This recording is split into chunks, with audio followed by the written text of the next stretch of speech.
New calls tonight for an in-depth look into the case of two former Border Patrol agents sent to prison for shooting, wounding a Mexican drug smuggler.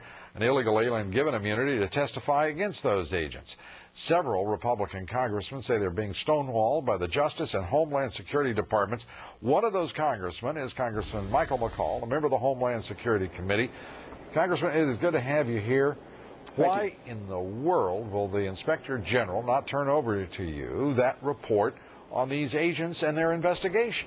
Well, as you know, when I was chairman of the investigation subcommittee, when this came to our attention, we requested a meeting with the Inspector General's office. He made several assertions as to the guilt of the agents, and then after which we requested the report of investigation.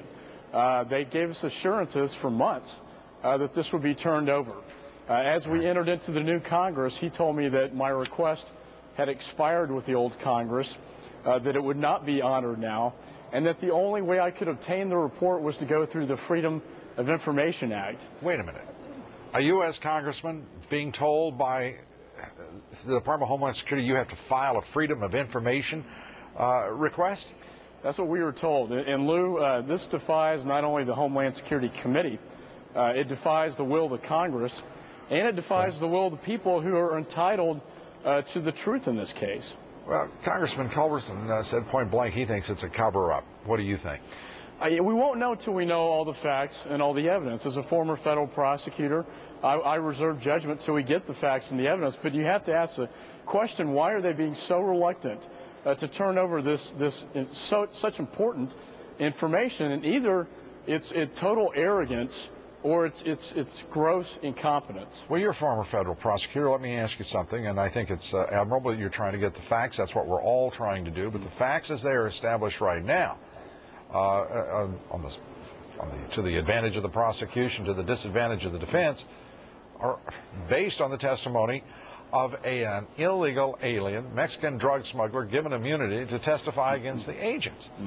As a prosecutor, does that make any sense to you? It's an extraordinary case. Typically, you have someone plead guilty to a charge and then cooperate in an investigation in a case. So this is an extraordinary set of facts here. In addition, the judge not allowing the agents out on bond, in my view, when the real issue is risk of flight, these are law enforcement officers. There is no risk of flight. Where are they going to flee to? Mexico? That was an absurd result, I believe. And I think the judge should have let him out on bond. Well, we're approaching 3 months since the Department of Homeland Security told you it'd be just, about 2 weeks before you would have that report.